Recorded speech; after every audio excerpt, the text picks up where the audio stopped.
Wakil Presiden Republik Indonesia ke-10 dan 12, Yusuf Kala, hadir sebagai pembicara di acara dialog dari pengusaha ke pengusaha untuk masa depan Indonesia di Makassar, Sulawesi Selatan. Puluhan pengusaha diundang untuk berbincang-bincang bersama Yusuf Kala. JK pun memberikan motivasi pada para pengusaha untuk menggeliatkan jiwa entrepreneur. Muncullah pengusaha-pengusaha hebat zaman. Walaupun seperti kata-kata pendidikannya rendah. Saya sekretaris Kadin 10 tahun lebih. Jadi selalu waktu belum sampai 20 tahun. Saya ngerti perdagangan internasional dari dia. Tiap konferensi luar negeri selalu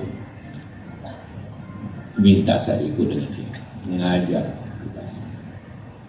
Seperti itu. Jadi kenapa saya untuk dari pengusaha, bagaimana kita meningkatkan kapasitas kita dengan saling mengajar pengalaman.